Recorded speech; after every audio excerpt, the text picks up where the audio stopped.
and howl about America and democracy. There is no America. There is no democracy. We no longer live in a world of nations and ideologies.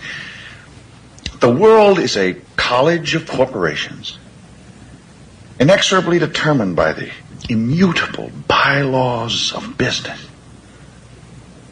The world is a business. And I have chosen you to preach this evangel. For all my free market healthcare robbing, stock stealing, retirement fund fucking with niggas. Fuck you little credit card scamming, jewelry stealing, crack selling, liquor store robbing motherfuckers. Shout to the homies, Carnegie, OG, Willie Randolph Hearst, Baruch, Rockefeller, the real Rockefeller, my main bitch Leona, pour out a little Louis XIII, Scott Rothstein, Jack Abramoff, hold your head, my Rothschild niggas, let's get this money. I spend my day peppering America overseas, pension for the workers, nigga please, embezzlement, etiquette, private settlement, I'm better with Confederate rhetoric from my mansion in Connecticut, foreclose a big homes out the tenement, I twist words like a speech impediment, I hope you got good credit bitch, if not better get a new job with benefits, while I play golf with niggas to get cheddar with, new money buys brand new carrots, my old money bunch of great grandparents, you got grills in your mouth, I ain't mad at ya, I own every gold mine in South Africa. Thanks, baby, you made me $1 billion. Plus, I own a building for each one of my children's children. All right, welcome to UCY.tv.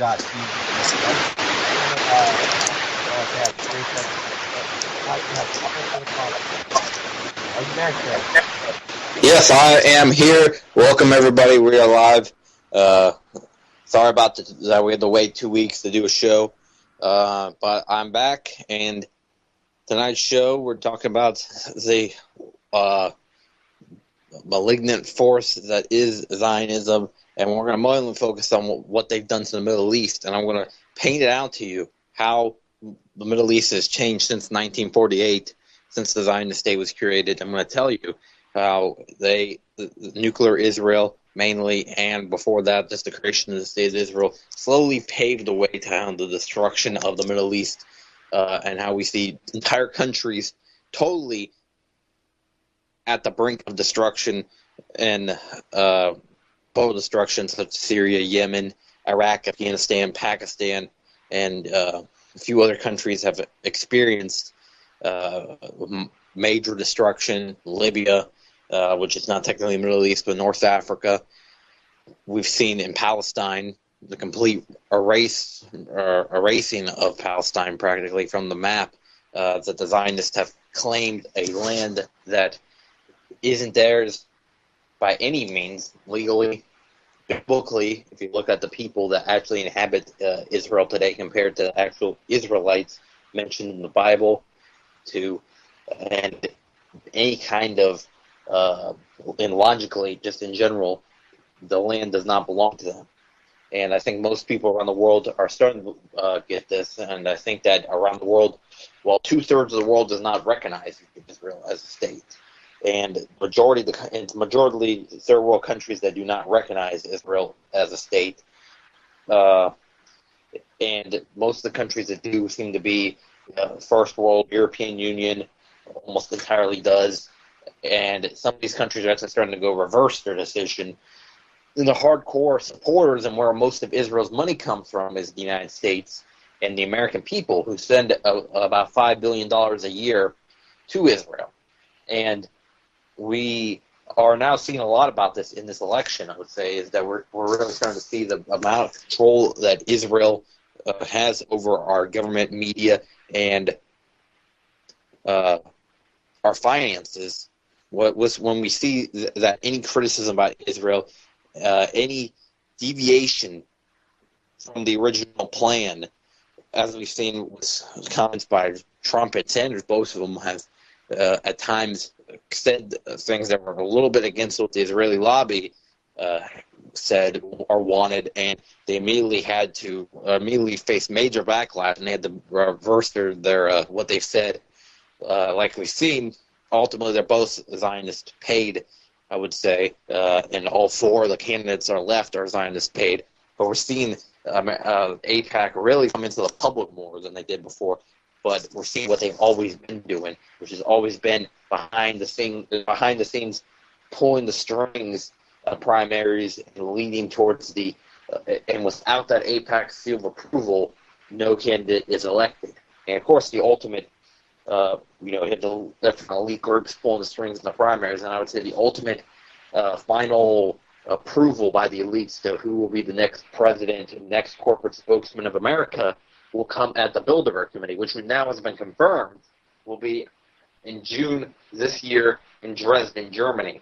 Which Dresden, the Bilderberg Committee being in Dresden is pretty ironic in a way, because the Bilderberg Committee was formed because of World War II's ending, but also to some people that completely annihilated the same British, American elites, and at the same time former Nazis that became part of this Bilderberg group.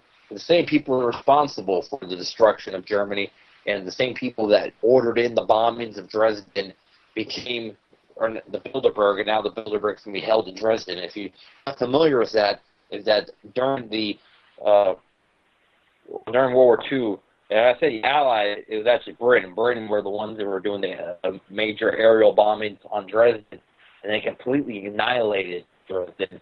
I believe like 100,000 people died in a very short period of time.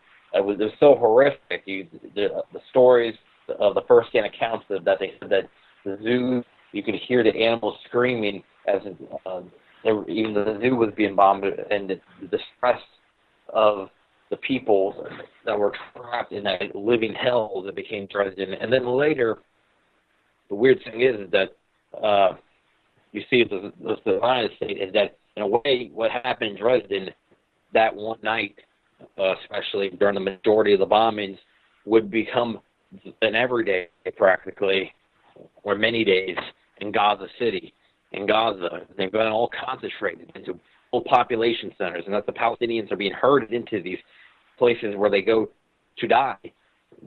The Gaza City is, if you live there, your chances of being killed are very high.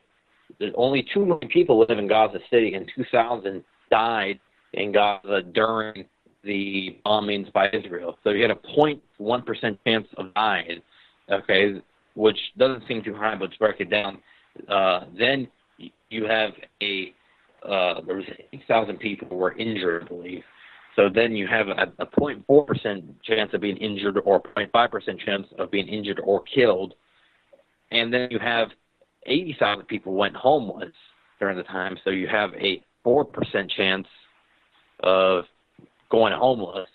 So you have a 4.5% chance of either of some way losing, of majorly your life being altered just in that one operation.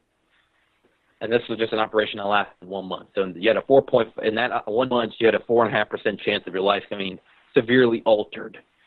Then we've had other major operations, like the 08-09 bombing of Gaza and the West Bank by the Zionists, and they dropped white phosphorus, and the world remained silent.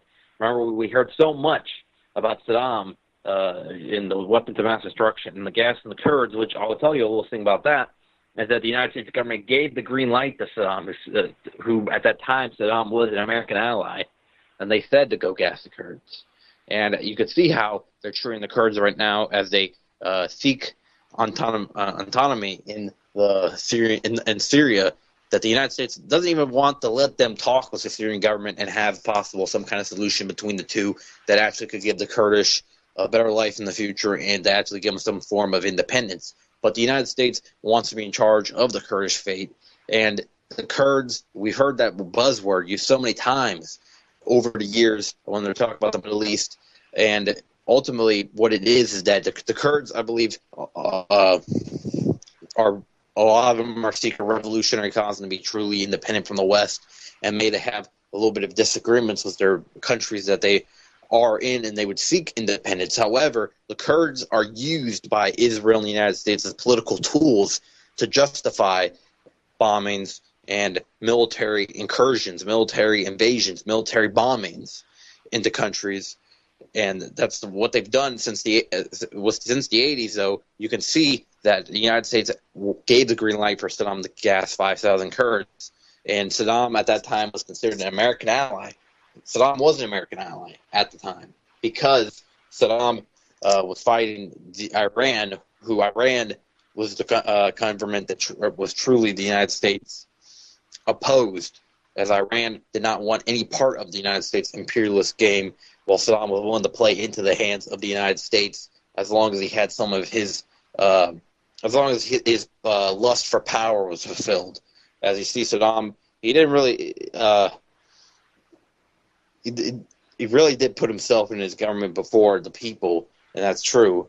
But Saddam wasn't killed because of that. Saddam wasn't killed because the United States is the police to stop tyrants around the world. Saddam was killed because he wasn't in the plan anymore and that he was being retired.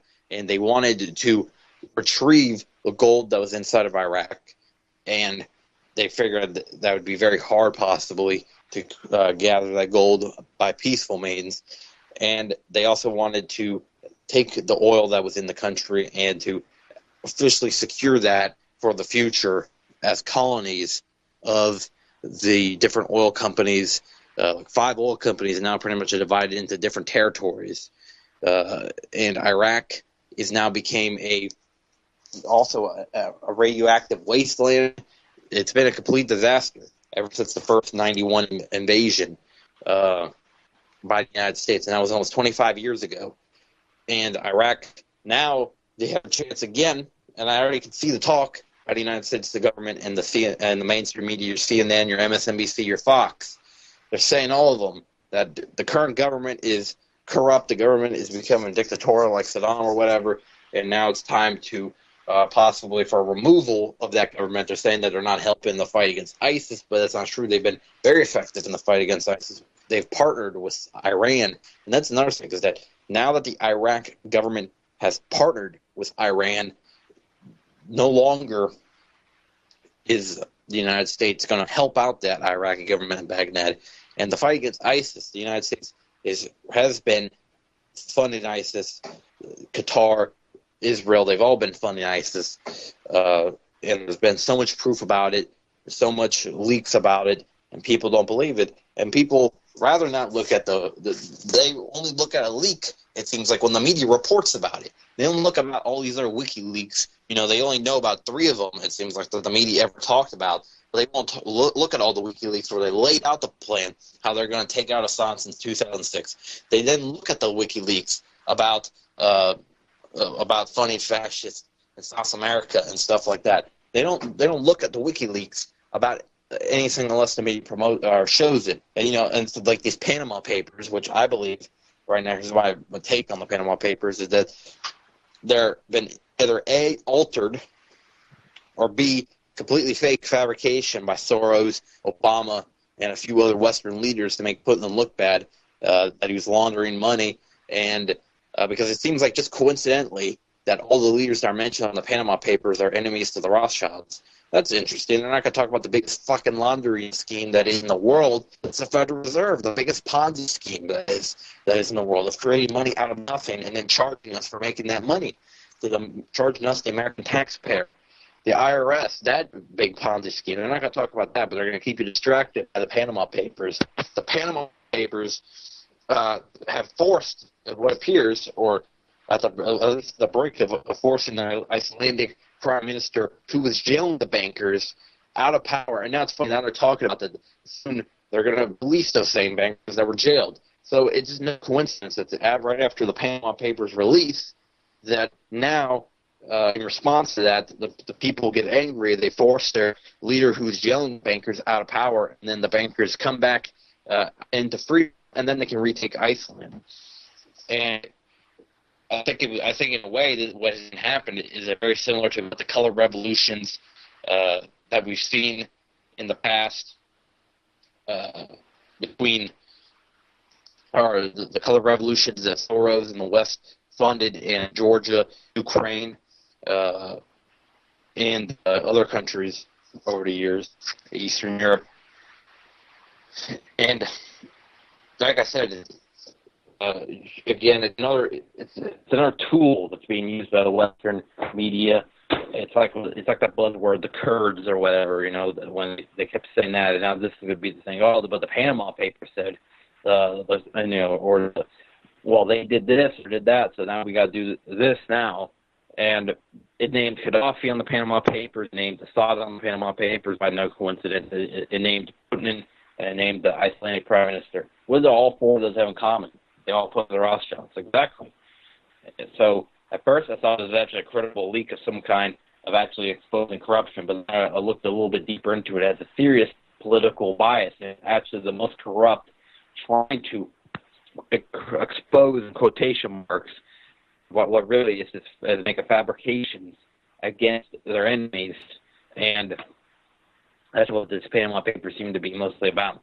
Why don't you see any mention about, there's only the little mention about the Cameron's dad or whatever, and you don't see too much about the Western people that you know for sure would be involved in money laundering schemes, or like the hugest one, biggest scheme economically, the IRS. They instead of at this time, like I said, they with the Kurds buzzword, and then Panama Papers is the new buzzword. But Kurds, they used to say, oh well, yeah, like I said, they gassed the Kurds, they did this or whatever. Now we got to do a Kurdish military invasion, military bombing of whatever country,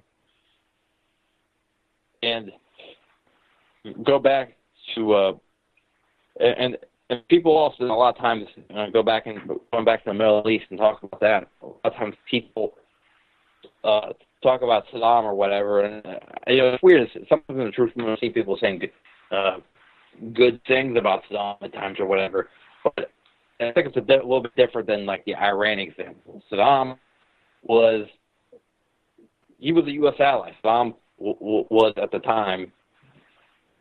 Saddam was a U.S. ally, and it was because of the Iran-Iraq war. And that was a very bloody war. Over 1 million people died, and what Saddam did to the Iranian citizens by invading them was absolutely horrific. So I think with all that, you could definitely see that this was it was a Zionist fabricated thing. It weakened the Middle East, and it put chaos to areas that are not controlled by the Zionists, and it kept the Middle Eastern countries fighting each other, and the Middle Eastern people fighting each other, divided the people of Iran and Iraq. And now when they're finally in solidarity with each other in the fight against ISIS, we see what they're able to do. That they've been taken on this impossible task and confronted it head on, and they've done very successful with it. The ISIS have been pushed down into the deserts in the Syria and Iraq, but you still see they're coming back at times, and they're still hanging around in the suburbs. They're still in the suburbs. They're still in the suburbs and cities throughout Syria and Iraq, and you wonder how they still continue to get money. And it's coming from Israel and the United States. They're not getting money from oil. They're not. Their oil reserves have been destroyed for the most part. A lot of them have been by the Syrian government and the Syrian or the Iraqi army, and the Iranian forces have done a lot of damage to that. So there's not really too much money coming from their oil reserves at this point. It's purely coming from foreign money, trying to pump it into them or their allies, the supposed rebels in Syria, the Free Syrian Army, the Islamic Front, all these other groups I can't think of right now. Or for a short time, I was saying Khorasan, which is the cell of Al-Qaeda, Al-Nusra, all these groups that are in Syria. But remember, they're just a loose conglomeration of terrorists that have been sent by the West, and they're paid mercenaries that are there to take out Assad because he opposes the Rothschilds, and he's probably one of the biggest threats to Zionism. He's right up there with Iran. And you see again in this 2016 election, another thing that's been really displayed is the Zionist power on our politics when it comes to the Iran issue is that if you don't have the opinion that of ripping up the Iran deal, or not even Iran, the Iran deal, I believe, was kind of a farce. It wasn't really about actually securing peace with Iran. I think it was more about lulling them into a full sense of security and making them think that the United States is actually trying to help them. And then, like what they did in 2002 with the supposed peace deal with Saddam, and then at the end we ended up bombing Iraq in 2003. I think that this is more about lulling Iran into a full sense of security before we actually go in there and do something catastrophic. And B-52 bombers have been sent into Syria for the first time since 25 years in the Middle East. So there's some carpet bombing they're getting ready to do. And I think it's been delayed quite later than I thought, the full-out invasion of Syria, but I'm still predicting it happening. And I'm not wrong. I wasn't wrong on the first prediction I made. I made a prediction way back, probably around the 2013, 2014, not long after they had been canceled the strikes in Syria that they were going to do against Assad because of the chemical weapons false flags that happened in Damascus and all that. I said that the United States would be in Syria in the next summer of 2014. Well, look what happened. In September 2014, Obama announced strikes on ISIS, which wasn't really against ISIS. Those strikes that you saw happen in Syria were against Assad's forces, against his warehouses of food, against his oil reservoirs, against his other property belonging to the Syrian Arab army, and it was an attack, a small target attack on their infrastructure, and they put in small amounts of soldiers here and there into Syria. And now you also have at the same time more than 50,000 Iranian troops also on Syrian territory as well. And they also have a mutual defense pact that if Syria is attacked, Iran will help Syria in the case of that. And let's not forget, at the same time, is that Iran is not even that far away from Syria geographically. And if a fire is set over there, the fire is going to transfer over to Iran. So there's no way that if Syria is attacked, that it's not going to spread to Iran. So when you hear politicians calling for a war in Syria, they're calling for a war with Iran as well. And a war with Syria and Iran versus U.S. and Israel is World War III at that point. Russia doesn't even have to get involved for it to be a catastrophic, horrible war with two very modern armies, the United States and Iran. And Israel's a very modern army as well, and all paid for by the United States taxpayer. The only thing they don't have is the numbers quite that the United States and Iran do. I don't think. Iran is a very large military because it's a pretty large country. Israel does only have 6 million people. And I wonder how many of them will actually stay and fight once it's an actual war and they're not fighting unarmed combatants. You also have to remember that those people are drafted in. These are not volunteers. Even though a lot of them would volunteer if they didn't have a draft in Israel, they are ultimately forced to join the military and they have no choice. And even women are drafted in Israel. And it's really messed up that they train them from a very early age, the Zionists.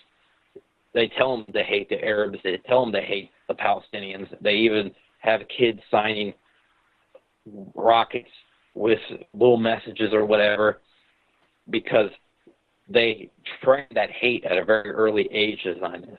And it's very similar to what the Nazis used to do to German children and training them to hate foreigners, Slavic people, Jewish people from a very early age. The Zionists do it about Arab people, African people. And that's a very forgotten about part about the Israeli equation of racism, is that they're very racist against Africans as well. And that for the majority, most Israelis do not, from what I've seen, it seems most Israelis are racist towards black people. And the Israeli government definitely is racist towards black people. And they sterilize African women that are even Jewish. It's not even the religion at this point. It's just purely the race. And we have to also remember another thing about the whole Israeli scenario is that it's not really about as much as you think religion, Jew, Christian, Muslim. It's a lot about the race. And that's what started. These people were atheist Jews who didn't believe in God. They believed a God that didn't exist promised them their land. And the truth was that they believed that they deserved that land because of the blood, that they had the Jewish blood. So these people, and that's the whole peculiarity in itself. And it's weird how people think of the Zionist founders like they were very strong religious people, when again, they're atheists and didn't believe in God. And they believed a God that they didn't believe existed gave them the land.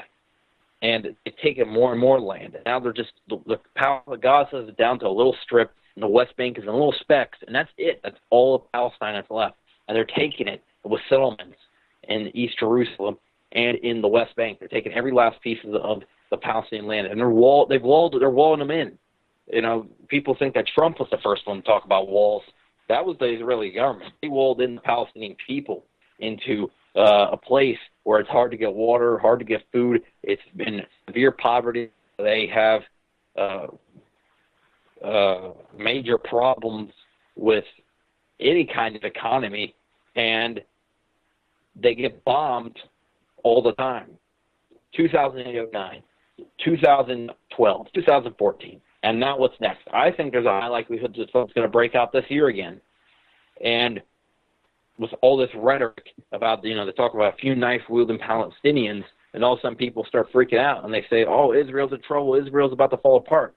And they forget about the $5 billion that America gives to Israel for Israel to kill Palestinian children, to kill innocent Palestinian old women. People forget about that. We send more money to Israel than we send to our failing cities here in the United States, to Detroit, to Chicago, to Miami, or, you know, there's some pretty bad parts down in Miami. I was trying to think of a better example. You know, Memphis, or Cincinnati, these Rust Belts that are there's Rust Belt cities that are falling apart. Well, these Rust Belts that developed. You know, we have the one in the Midwest, and we got these also. You know, I would call it it's just a falling apart city. It's not exactly Rust Belt, but it's a falling apart city. I guess is Memphis and the other towns that suffer from terrible poverty, and they seem to be predominantly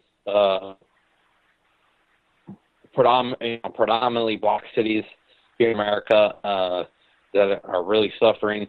And we, you know, people. The sad thing about it is I see a lot of people say, "Oh, Obama did a ton to help black people or whatever." You know, I see a few people still saying that or whatever, and it's absolutely absurd because he has some words to say. And let's not forget is that in the end, all he did was cause more division. Not him, but the people that are controlling him. But you still see these cities are getting worse and worse by the year. Memphis and New Orleans and Atlanta, and our infrastructure is falling apart. But yet we can give $5 billion to Israel, a country with 6 million people total. You know what that means? That means we're giving just short of $1,000, like $900 to every single Israeli citizen every year. That's what we're doing as a country. It's like we could even do that. Imagine if we spent that $5 billion and what that would do to our economy if we did a bachelor. It's not smart economics, but you put that money out in a stimulus. I'm saying it would be more useful, I would think, than building up a country that ultimately is taking more and more of our money. And we buy them all their F-16s, we buy them all their military, we buy them all their equipment. You know, here's the thing. I've went on already almost a 30-minute, like a 27-minute rant about the Zionists. And people are going to say, wow, he's really just going off about them on today. Well, yeah, this is the amount of tremendousness of the vile nature of Tel Aviv and Netanyahu and the Israeli government, the Likud party, and all these other parties that are posing as supposedly different in Israel, but they're all the same. Even the more left parties inside of Israel, they're all just extremely Zionist, want to kill Palestinians. All this is worth talking for 2 hours about just how terrible the situation is in Tel Aviv, how ugly that is. You know, I'll remind you another thing is that what street is the Knesset on? Rothschild Boulevard. It's literally a country that was almost made as a present to the Rothschilds. And you can see that in the Balfour Declaration. Well, that the Rothschilds would pretty much take all the ownership of the country, and that this ugly deformation of the biblical nature of Israel has now made this new state of Israel. It's terrible on so many levels. Biblical, legal, logical. There's no justification of it. There's no supporting murderers. And these people are all outright murderers. There's no way to call it different. If anyone wants to call in, please do 718-717-8296, 717-8296. The Zionists, you can't even criticize them here in the United States. And the Zionists, when you talk about what they've done to the Middle East, and you talk about what they've done to Palestine, they'll call you anti-Semitic, they'll call you a bigot, they'll call you every name in the book, and you just gotta go past that. And there's trolls all over the internet belonging to Israel that spend a lot of money on trolls. A good portion of all the arguments you'll get in Zionists on the internet will be trolls paid by the Israeli government. They pay them good money to do so, to troll people online and to spread lies online. You can see the same arguments going over and over again. Well, if we weren't getting hit by rockets, let me tell you something about those little rockets that the Palestinians send back in self-defense. Those little rockets, they end up usually hitting a street somewhere, and maybe one person gets injured or something like that. And what does Israel do? They bomb an entire street and kill 160 people, and they do stuff like They do stuff like drop chemical weapons, white phosphorus, stuff that burns your skin off on the Palestinian population. What else does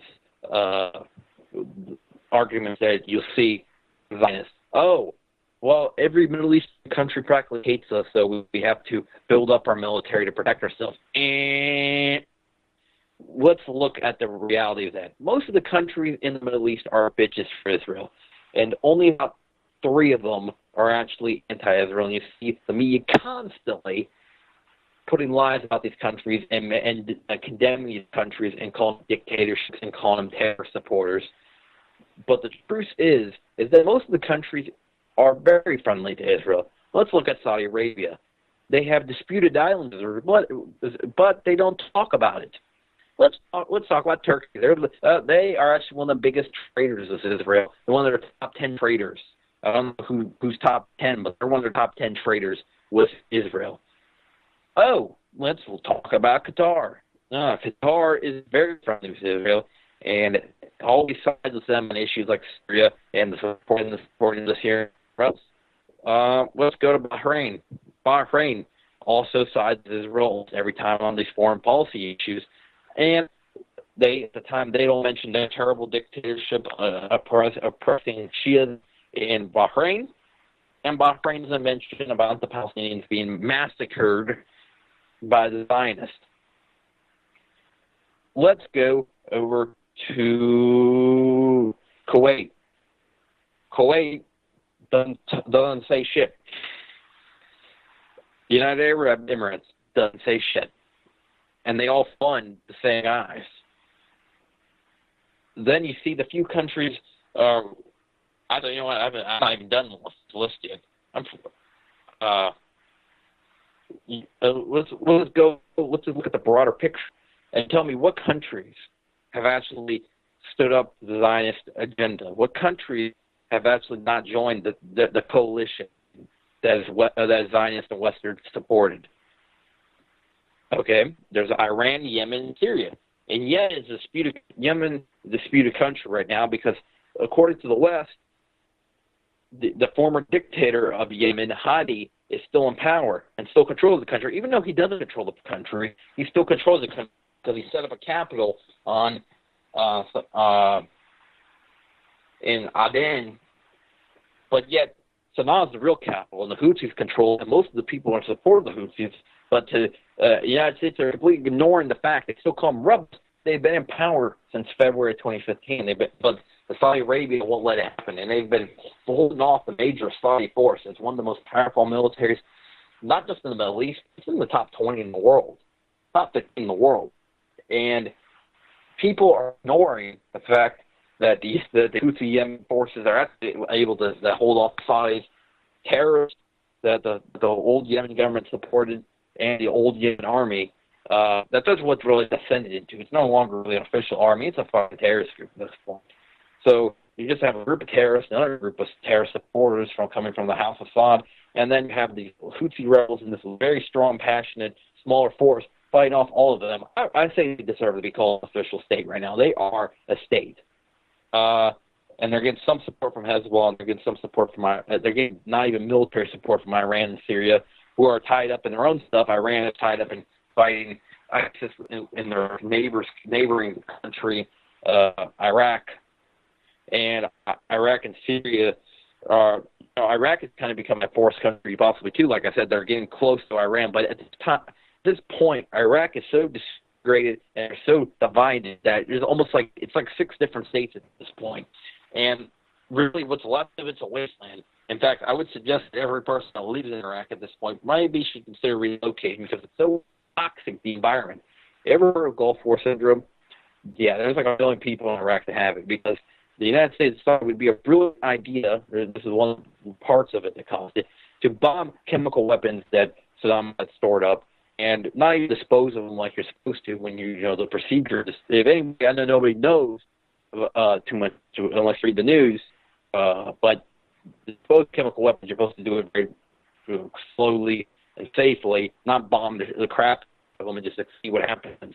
So that and a few other mixture of radiation and some other stuff has turned Iraq into a biological zone that I suggest everybody that lives there get the fuck out of there because it is absolutely toxic. And that you can thank the United States government for that.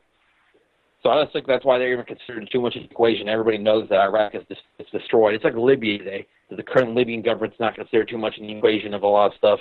And the Libyan government, you know, the complete ISIS-friendly government, supportive of the United States government.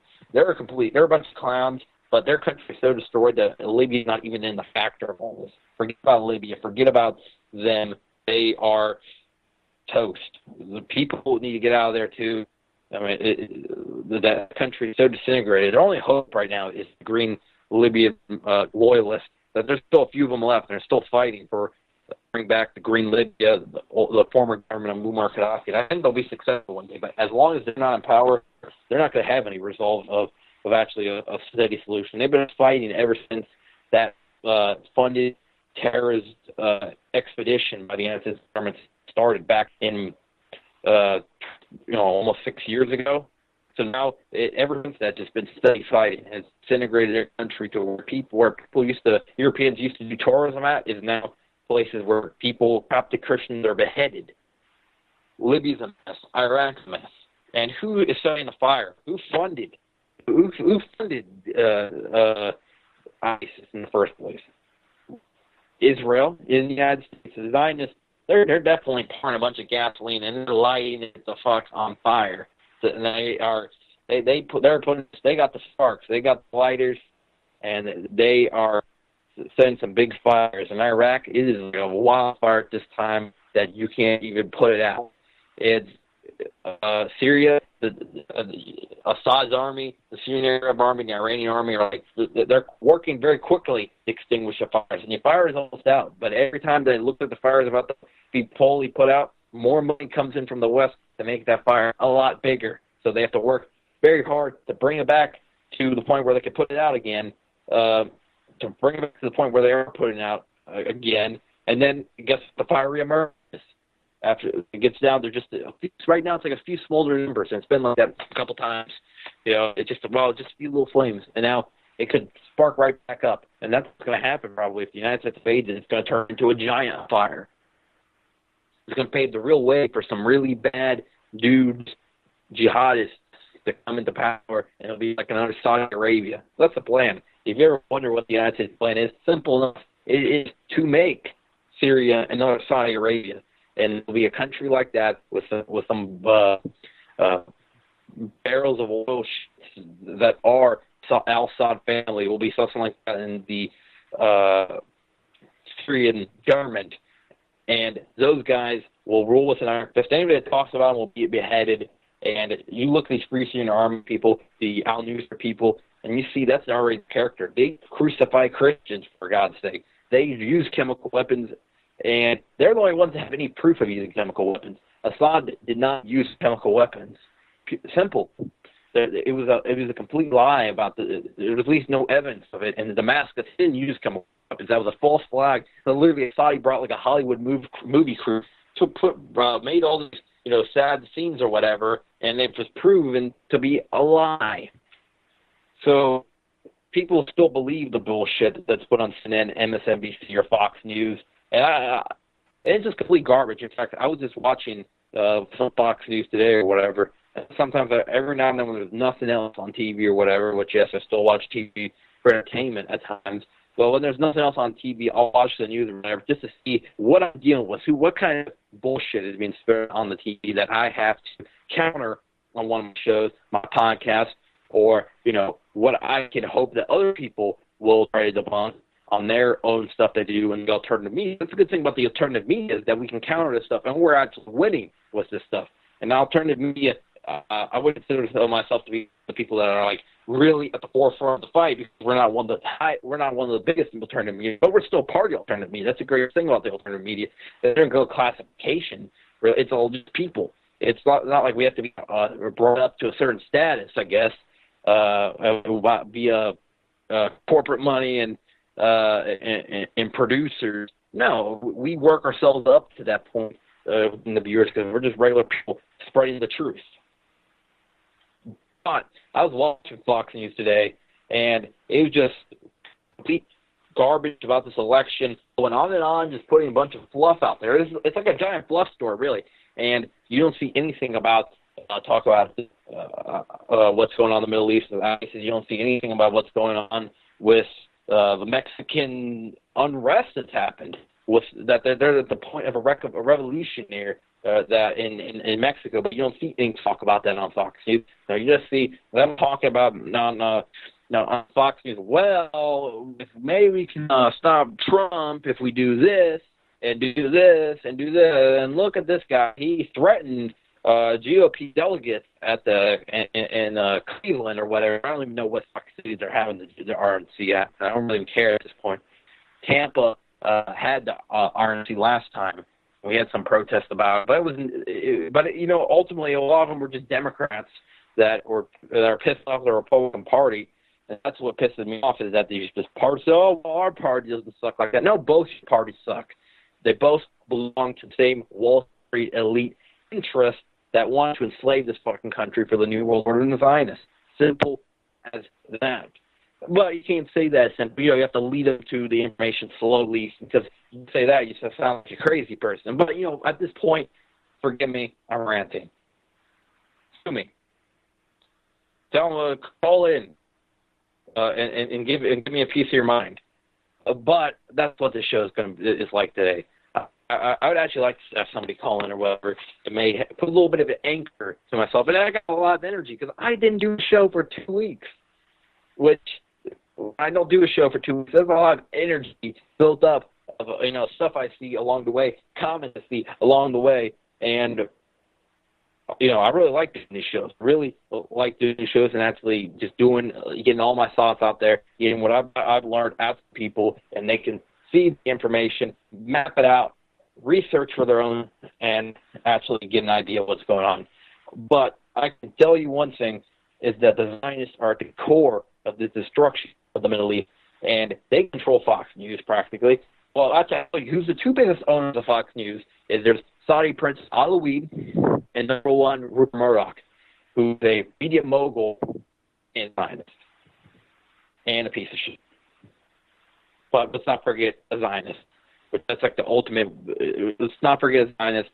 That is like the ultimate worst thing I think that you could aspire to be. So Zionism, it's a political shit that a few colonialists took when making the idea that, oh wait, we're atheists, but yet God promised us this land, and if you don't leave, we're going to call you violent. We're going to tell you to leave via violent means, and we're actually going to kill you if you don't leave. Like what we do at Al-Nakba of 1948. Now it's almost been 70 years, and now the amount of survival. That's the thing you forget is that not only are these issues very relevant in modern times, even the stuff in 1940, there's still survivors of the Al-Nakba. I mean, people, you only have to be 70 or 80 years old, we'll say, to actually remember Al-Nakba. You'd be at 12, I believe, at the time of Al-Nakba in 1948. Ever since then, though, there's been trouble in the Middle East, and it really got real bad with the United States changing foreign policy in the 60s and 70s. After JFK was assassinated, the United States went head over heels for Israel, in love with Israel. Let's look at what Lyndon Johnson said, actually, when the USS Liberty was sinking. And I actually see somebody called in. I see 4 people in the call or whatever. Let's see, 1361 218 1969. Hey,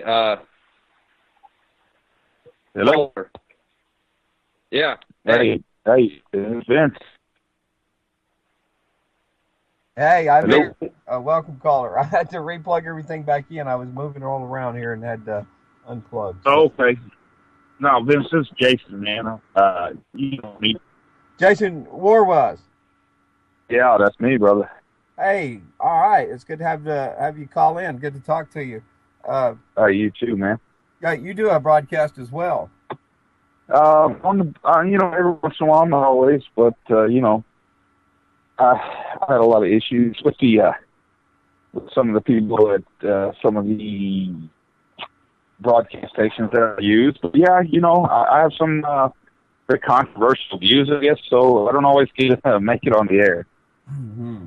Well, I've listened to a few of your broadcasts live, and then I'd have to tune out in the second hour to go to air live here. But hey, good to have you call in. So would you like to add some content to the Zionist war in the Middle East? Well, I mean, I didn't really get listening to everything. I just kind of got home and turned on the computer. But the war in the Middle East is always going to be the same. I don't even have to listen to the situation going on. It's always going to be the same. It's always going to be a battle among people who all have the same ideas, and they're all against each other. I don't understand, but that some people want to kill each other, and there's nothing we can ever do about that. Yeah, I think we, as Americans, need to be away from it, because it's not ever going to do anything good for us. We're never going to benefit from them not killing each other or killing each other. They're all going to do what they're going to do. Well, the big problem, I would say, is the lobbyists in Washington. I mean, it's almost hand in hand. It's a two-hand. Oh yeah, no. Happy Born Day, by the way. Oh, I appreciate that, man. Thank you for keeping an eye out there, Vince. Right on. Yeah, I like what you do. Hey, let me hand you to Chris here and let you guys have a discussion, and I'll mute back up and go sit back over here in the chat. Yeah, sounds good, man. Right on. It's that Vince has the idea that it's the lobbyists. Well, let's not forget the most powerful lobby in America is the AIPAC, the American Israeli Public Affairs Committee. And people will you'll have to say, well, why do you keep directing back at Israel? Well, let's look, is that even when the politicians are a little bit shaky on whether they actually want to do such a horrible thing, we bomb a Middle Eastern country and kill 1 million plus, like what happened in Iraq, 1.8 million dead, or may need a little bit of a boost, a little bit of a incentive. Well, Israel comes in, swoops them up, and says, "Hey, we'll take you to Israel, and we'll convince you." And I don't know how the convincing actually happens. I bet it's something like how the mafia works. It's probably like, "Hey, you take the nice way, and we give you some nice stuff, some money." Maybe they go to Tel Aviv, and they probably pick up hookers together and stuff like that. Let's not forget that Tel Aviv is like one of the biggest prostitution centers in the world, and a lot of them are kidnapped European women and stuff like that get sent to that horrible city. But B, they probably threaten you if you actually accept all their nice, in quotation, offers, and they'll probably tell you that we'll kill you and your family. And look what happened to JFK, that he went against the Israeli lobby. I'm not saying that they're the main pushers of that. The Federal Reserve was the main pushers of that, but they definitely say so in it. And with these wars in the Middle East, a lot of the division is created from the outside. These people were some of them were perfectly well off before certain people from the outside started playing with them, like what happened in, like for example, Syria back in the day, before, until 2000, not even back in the day, just until a few years ago, there was all this sectarian hate between the Sunnis and the Shia, and which still is exaggerated because, for example, the Shia government of Syria, which we're told in the West that they are against the Sunni population. Well, his army is 95% Sunni. What's actually happened is that it's been exploited, these supposed divisions in there, and they were living all peacefully. And actually, we're a very modern country until the West funded a fake revolution and funded these armed thugs, terrorists, mercenaries, terrorists, to fight against Assad because Assad didn't go with the Western game. But all these wars in the Middle East that you see, it's like if you don't play ball with the United States, and really the big one, you don't play ball with the Rothschild banking system. You don't play ball with the Zionists, who ultimately is kind of like representative of the Rothschild banking system in the Middle East. The Rothschild banking system at the top, overseeing it, then you are bombed. You are targeted. Yeah. And that's how I see it. That's how the game, that's how the playbook has been since the 50s, the 60s. It's been like this for a long time. Well, Chris, do you mind if I interject a little bit? Let me make some clarity. Assad has always been a terrorist organization. They will always be a terrorist organization, whether or not the American people had anything to do with it or the American government, which I'm sure they did. Don't get me wrong. They most likely did. But let's make something perfectly clear. The Israelis and all of those people, they've been fighting each other since the beginning of recorded history. We didn't have anything to do with that.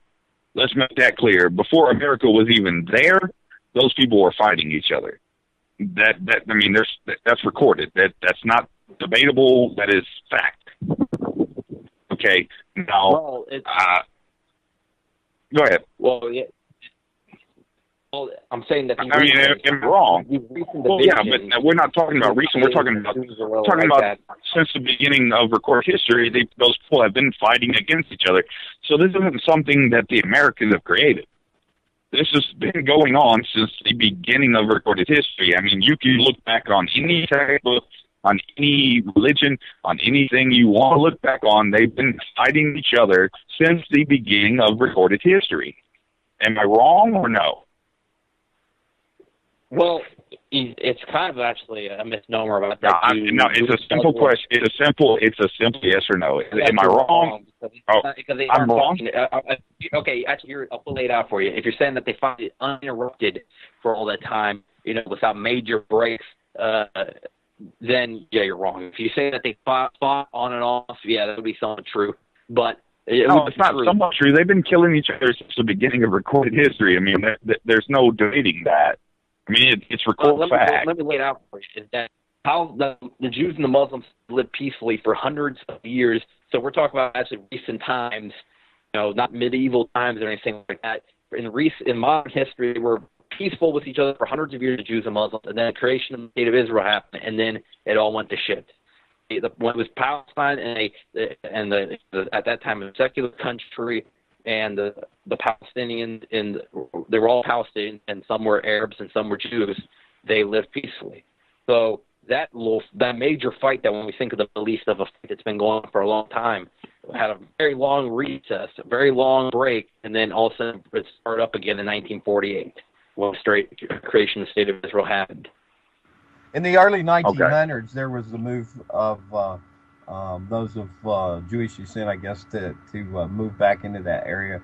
They had what are those called, kibbutzim or something like that, little farms and stuff. I think there was, and I can't recall the name. The Hajj was the name of the book. I can't recall the author.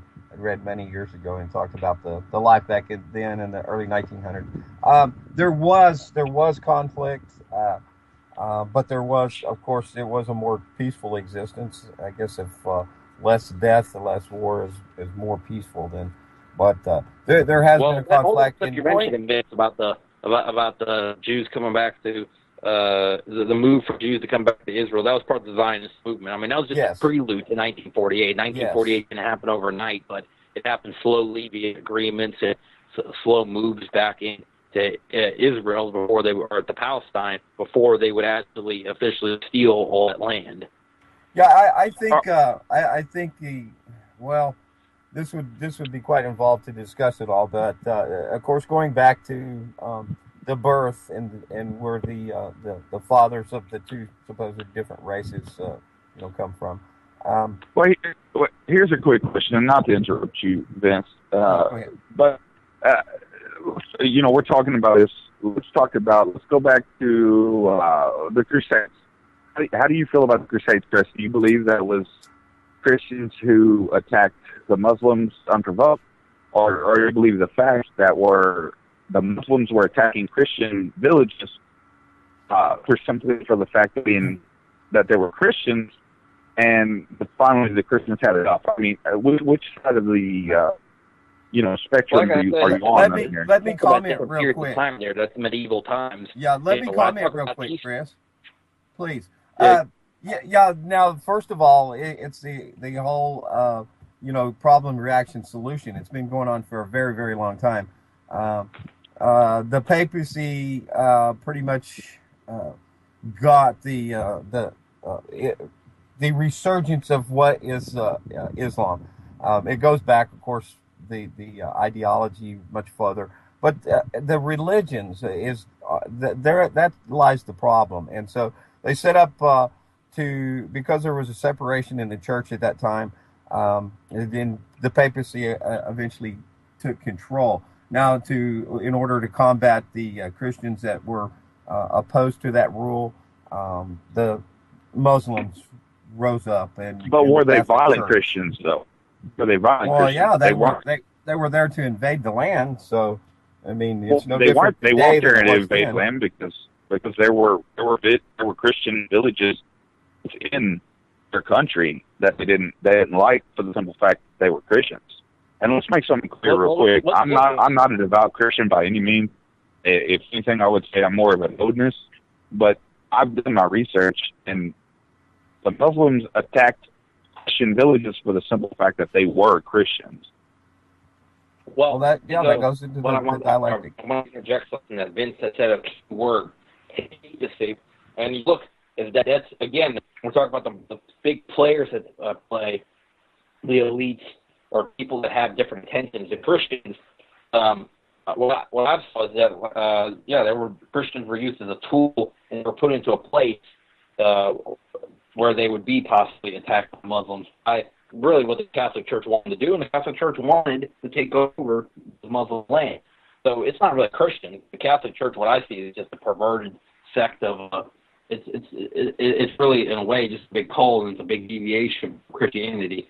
And it's just a power center that the elites used for many years, really to control Europe for a long time, and it still has a lot of control. And what I see right now, it just seems to be going through a PR effort to try to make it seem like that's changed. But yeah, the whole Crusades. The problem is, I hate when people. I really dislike when people bring that up as to say that, well, they were always fighting each other. I say that they were at peace in modern times, 1700 to 1920, But that's not modern times. Modern times are that's totally different.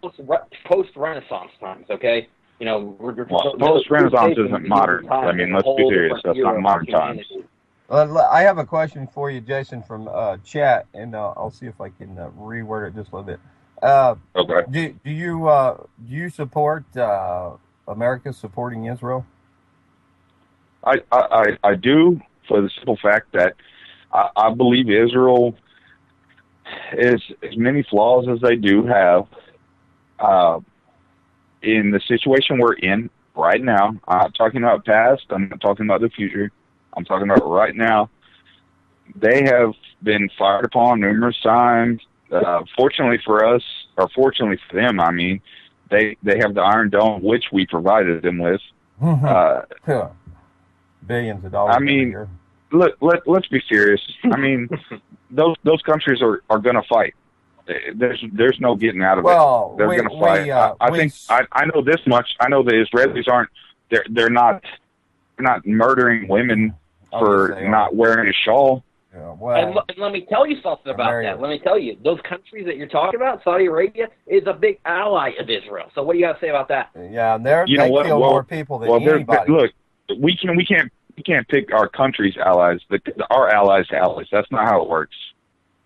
I mean, we can all pretend for a second that we aren't going to pick somebody who's got allies we don't like, but in the grand scheme of things, man, we don't get to make those choices because we have to pick the strongest allies because we are America. People are supposedly different from those kind of people, and they're supposedly fighting those kind of people. And you're right. Israel is against secular countries. He actually saying Muslim countries. That's okay. Look, let me put it to you in the only way I know how to do. If we didn't ally with the stronger countries, guess where we'd be? Right in the same situation they're in. Okay? Let's make something clear. You're going to have to ally with countries that your beliefs might not work with. But we don't have a lot of friends as being Americans. We just don't. There's no two ways about it. I don't give a shit how you look at it. That's our foreign policy. And to be clear, 1700s are modern times. We can trace where we are right now back through history and brings Orwellian words to mind. But so we go back to the latter 1800s. We see the prelude to this move of Zionism. These people, the Khazars, that I would suppose to have minimal amount of Semitic blood in them, if any. Other than just by conversion. So it's no more than a ploy, a coup d'etat, to come in and make claims that we're God's chosen people. Now, if you go by the Bible, in the Old Testament, it'll tell you how much time Israel had, and according to the scripture, that ended when they rejected the coming of Christ.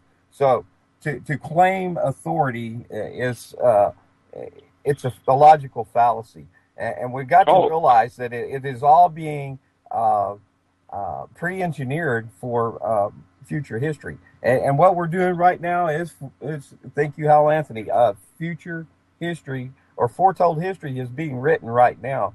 And our dialogue here is that we might discuss it and perhaps cause other people to come to a question of, is it right to support a murderer? The lesser of two evils. Well, Vince, here's a question though. Uh-huh. Every country, no matter how you look at it, has been a murderer. So, what it boils down to is it right to support a murderer that is more powerful than another? And I mean, let's be serious. I'm not a fan of the American government. I haven't been. I think it's been, you listen to some of the other episodes of shows I was on, so you know that I'm not a fan of the American government. I think it's a sham. I think that it's a puppet situation. I mean, people they do what they want. They don't have any. I mean, we don't have any say. So let's be serious. I mean, let's talk about that for a second. Let's be serious. I mean, we don't have a say so. You went up to Oregon to report on the situation up there at the Resource Center, formerly known as Valyar. wildlife. So I mean, the simple fact of the matter is that we don't have a say so for the most part. So all you can do is hope for your country. I mean, let's be honest. I mean, I wouldn't want my country, I wouldn't want America to support the people who we already know who are going to lose, right? I mean, you don't want them to do that. I don't want them to do that. Chris doesn't want them to do that. We don't want to be on the losing end of anything, right? I mean, it's not a question of who you support anymore. It's not. It hasn't been in a long time. Nobody gets to say so. We don't have any say in whether or not America supports Israel. Support a country that not only takes part in the massacre of Palestinians. Are we going to support a country? And I'm saying it's not we. It's the United government that has hijacked the American name. And I think a lot of people around the world, you know, I hate this mentality. It's like, oh, we got to do this because Americans are hated around the world. No, our government is hated around the world. We're sort of disliked because we haven't stood up to our government while other people have turned off these idiot boxes of media, TV that's been spewed to their heads around the world and actually stood up to the corrupt government that exist around the world. But they see us not standing up to our government. But our government's sending all this money to a country that massacres kids, massacres old women, drops chemical weapons on innocent people, kills innocent people. They deny them water, they deny them food. And Israel has been involved in manipulating foreign policy all around the world, spying on other countries, has been involved in doing stuff that could be tearing with World War III by assassinating Iranian scientists. They have been caught helping ISIS escape from Syria by denying the Syrian Arab army from attacking ISIS when they were chasing them, and they actually let ISIS escape into Israel. So who knows where they ended up there. I doubt they ended up in jail. They found those Takafiris in the fucking hospitals there in Israel. And excuse my language, but this makes me pretty passionate when you're talking about what I see as the person that has set so many fires throughout the Middle East. And I have people across the Middle East that see firsthand witnesses to that. Israel is not close to what supposedly our American Christian values are. Chris, what you're not understanding is that in the country, powerful as we are, in that situation, is going to do the same thing. You can argue it all you want. The facts are the facts. I don't like it. You don't like it. Vince doesn't like it. But that's not going to change it. The facts are the facts. That they did those things. I don't doubt that in the least bit. But unless you plan on leaving this country in our situation, which I'm assuming, Chris, you're in North America, and I know Vince is, you've got Canada and Mexico. So you have a socialist country which is falling in upon itself as we speak, and Mexico, which is, well, it's Mexico. So, what are your options? What are your suggestions for us as American people? Because right now, in our presidential election, I'm not going to bring this out because nobody's talked about it yet, we have Hillary Clinton, who, Benghazi, the emails, and numerous other things that none of the American people probably heard of.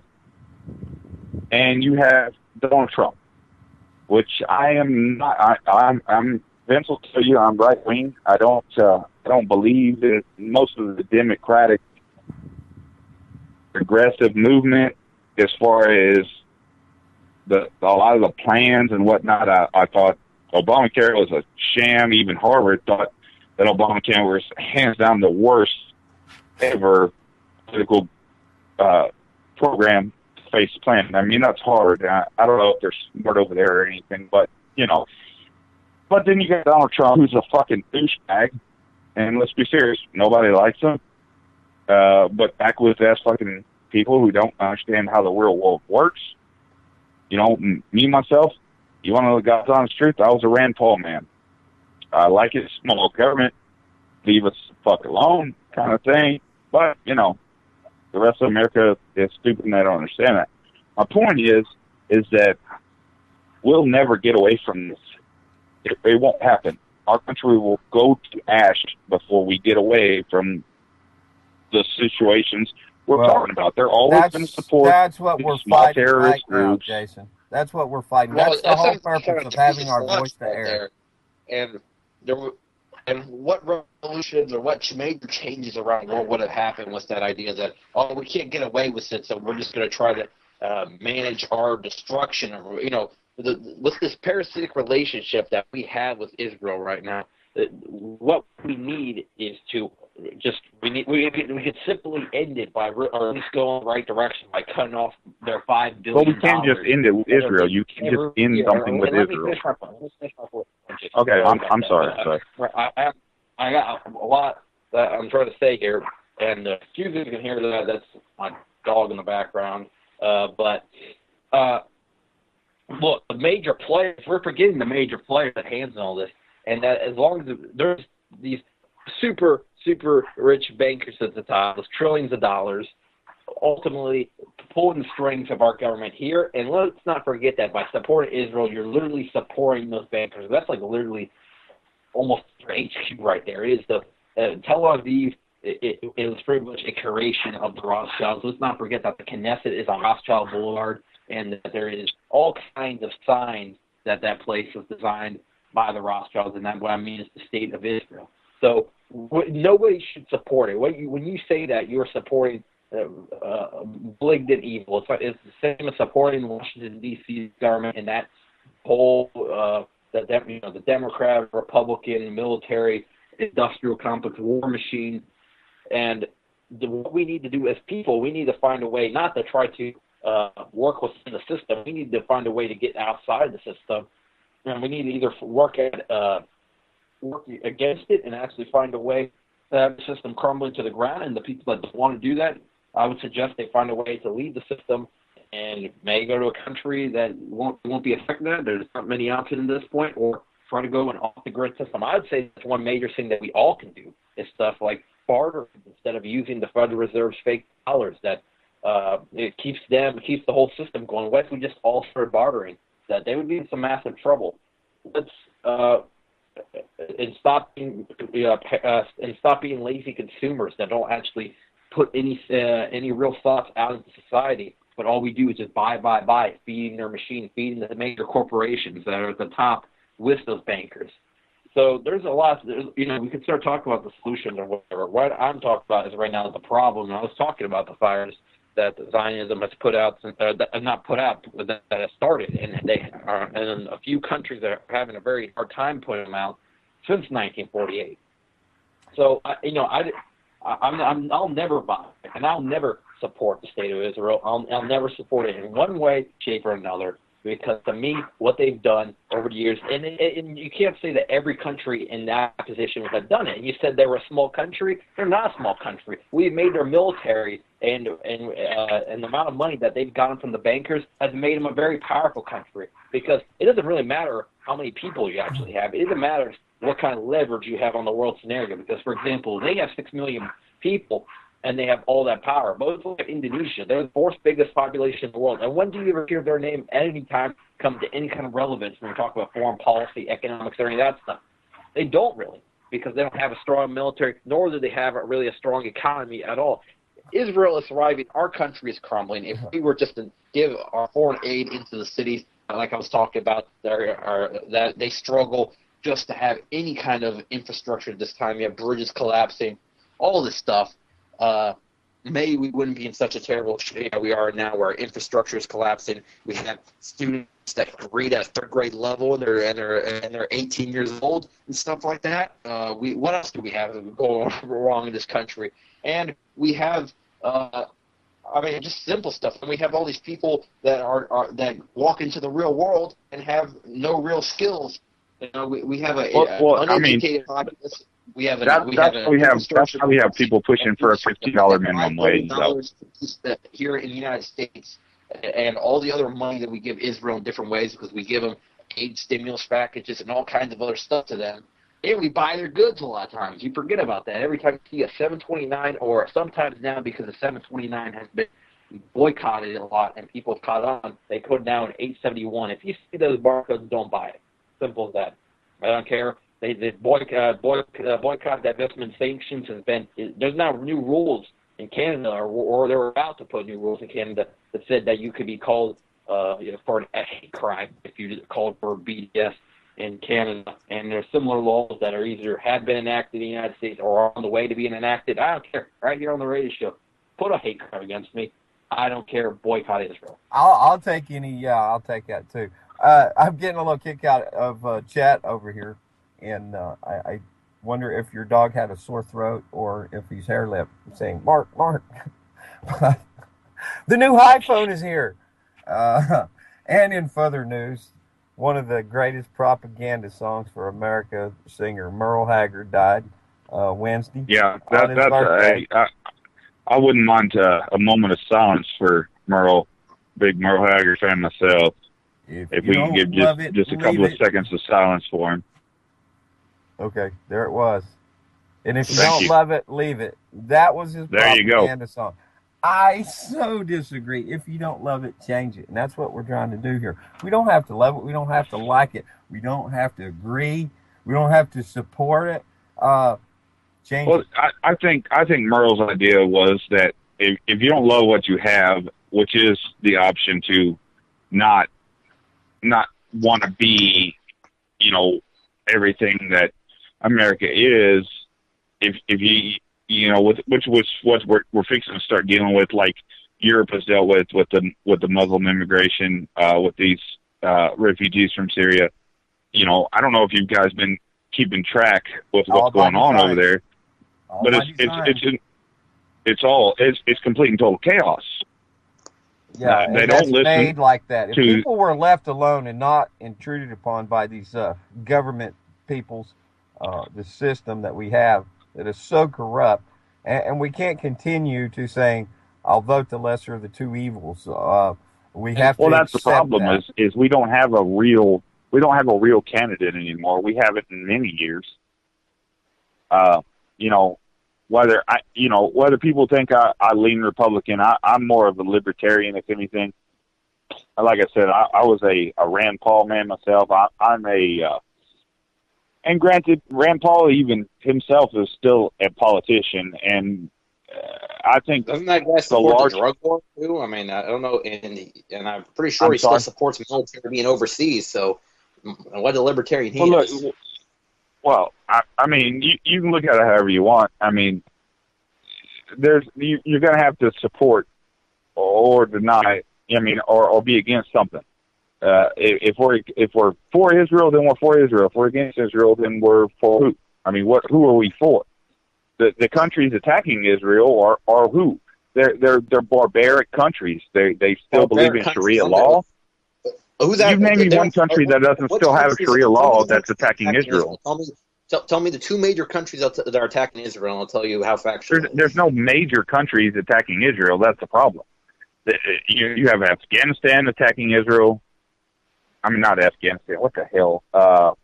Excuse me. It's my birthday today, so I'm a little out of it.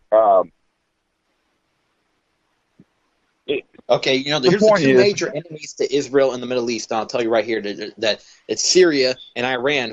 If you look at the countries, you see a lot of lies on the media about it. They're barbaric. Those countries still live in the dark ages. And okay, who set the fires in Syria? Talk about the chaos in Syria. Who funded the Syrian? The people that are actually causing the havoc in Syria are the Syrian rebels, or in quotation, which I said those guys are it's not the Syrian rebels. It's the ISIS. It's the ISIS supporters. It's those people. Look, let's make that clear. ISIS is CIA. I mean, we created ISIS. Come on. Well, I don't doubt. I'm not arguing the fact that we created that. Okay, let's be serious. We all know that. We're all grown men. We all understand that ISIS was created by the U.S. government. Okay, that's fine. Let's get over that. That's irrelevant. What we're talking about now is what they're doing now. Is the U.S. government still supporting them? I don't know. You don't know. It's the countries that you say are against Israel. Syria and the Iranian government are against Israel, and they're the ones that are actually taking out ISIS and actually have to put out those claims. They're not taking out ISIS, though. They're not. Caught on film. Israel has been caught on film training ISIS soldiers, and in fact, Takfiri terrorists are in Israeli hospitals, or at one time were. And there's no doubt that, like I said, there was that incident where the Syrian forces were chasing down ISIS terrorists, and our military stopped them. Israeli military are helping the Syrian rebels who are allied with the ISIS terrorists. It's all two sides. The Syrian rebels aren't allied with ISIS. They're fighting. We have the Kurds over there. We have the Syrian rebels are not all of them are fighting with ISIS. CNN has told you, or Fox, or somebody has told you, because the Free Syrian Army, no matter what you see on the Western television or whatever on our channels, the Syrian rebels have signed a ceasefire with the ISIS soldiers. And in fact, remember that journalist James Foley that got okay, but I don't think you understand what a ceasefire means. That doesn't mean that they're sided with them. That just means that they're tired of fighting them. Okay, those people don't have the resources we have. They don't have the constant funds that Americans have. What you're failing to understand is that, of course, they're going to working together on the same objectives. They've been working together to attack Assad. And you can look at the wiki. Well, Assad's a terrorist organization too. So for all I care, they can all kill each other. Taking out Assad, they're all on one side to take out Assad because Assad ultimately wasn't on the Rothschild banking system. So let me get this straight. Had to take them out. Hold on, let me get this straight. You're okay with what ISIS has done? I'm not okay with what ISIS has done. I'm saying is that okay. Well, then why would you? Why would you even defend them in the least bit, regardless of whether or not who you believe they're siding with? That's ridiculous, man.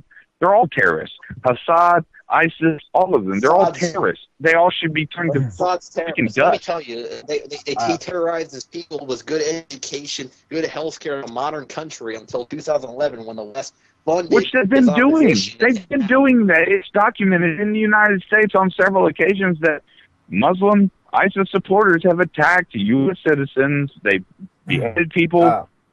Let's be serious. Before the destabilization, there was Christians, Muslims living in peace. Lebanon, Syria, before the but they weren't living in peace. That's the problem.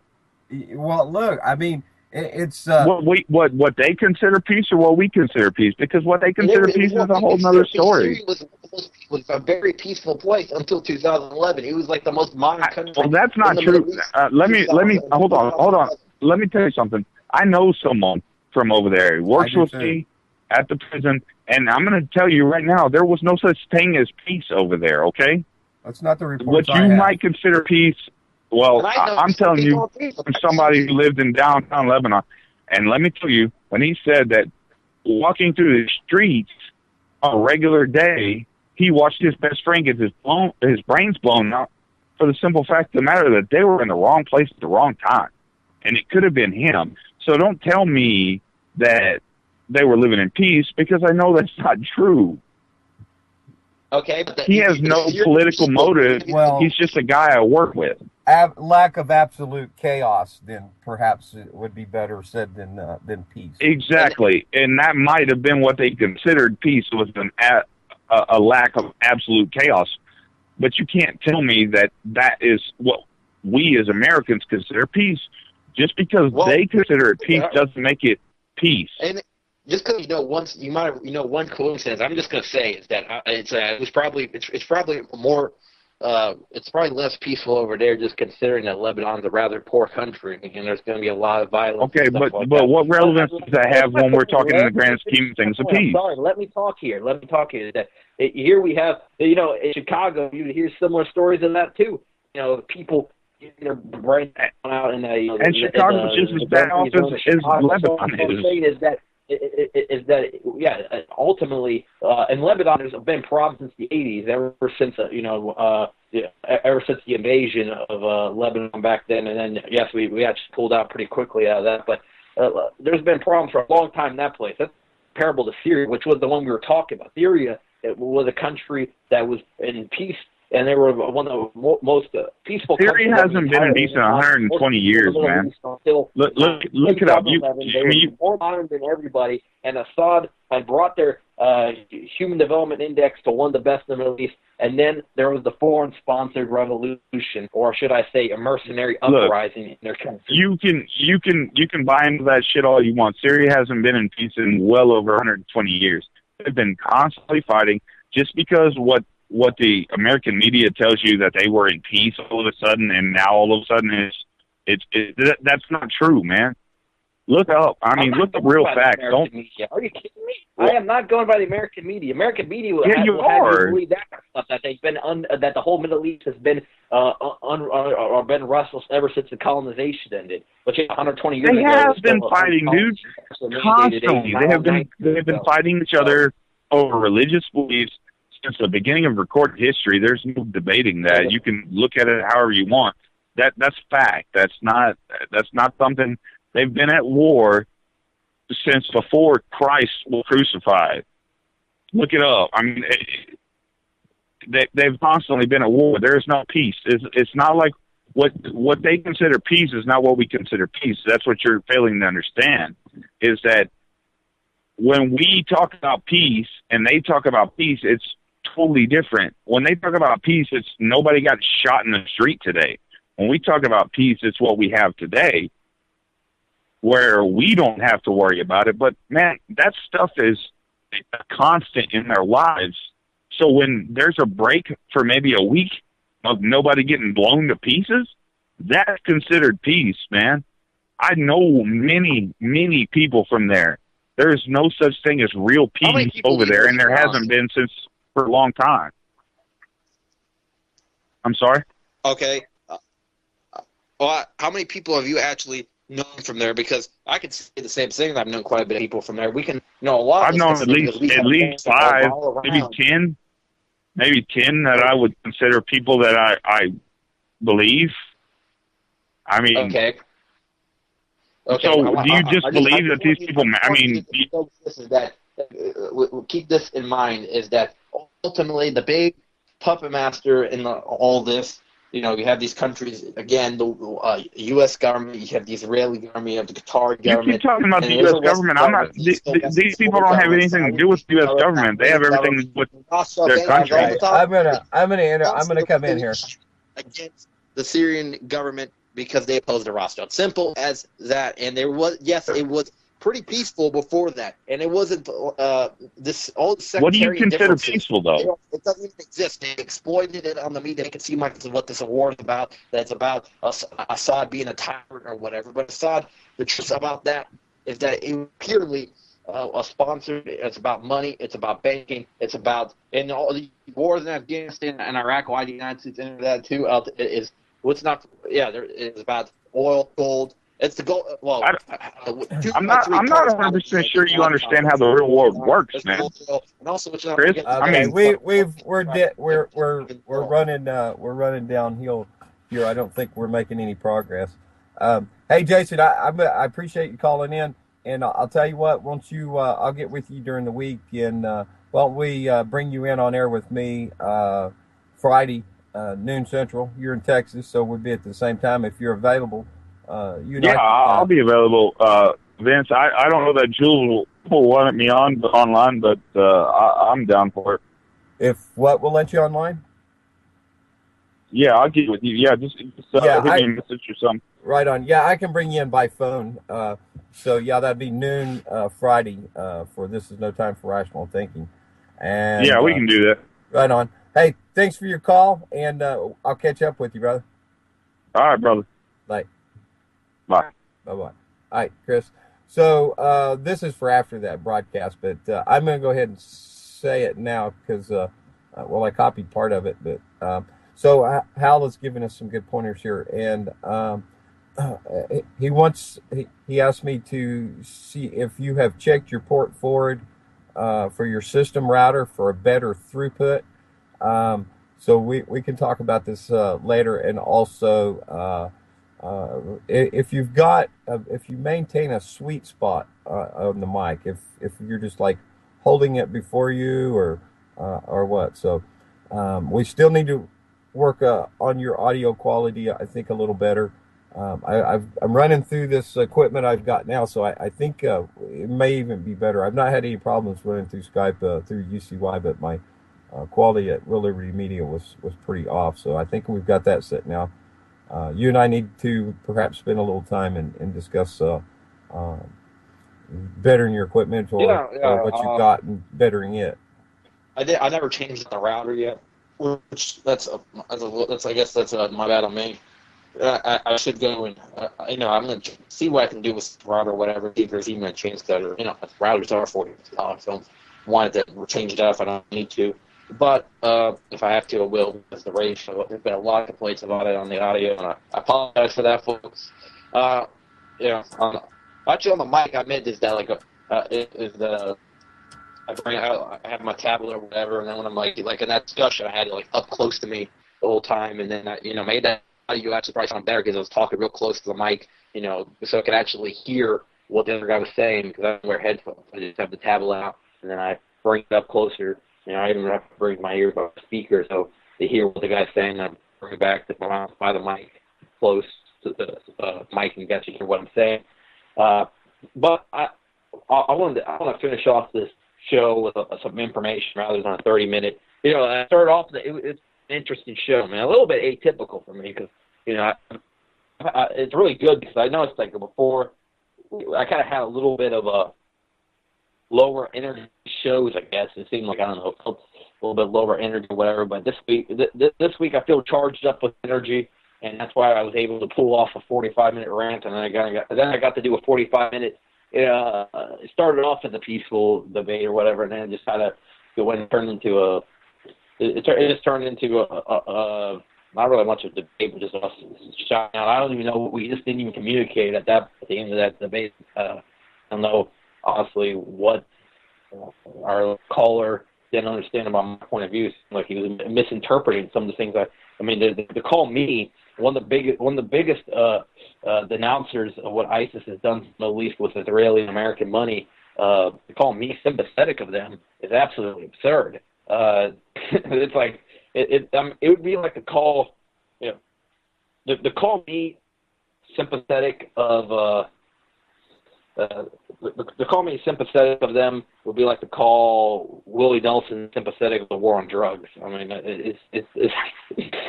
it's completely the opposite of the reality. Which I almost wish we didn't have we didn't have our copyright rules or whatever on YouTube, because I'd be playing some I've had Immortal Techniques for a long time on this show. I'd play some a little bit different. I'd probably throw in a little bit of everything. It would be quite a bit of rock.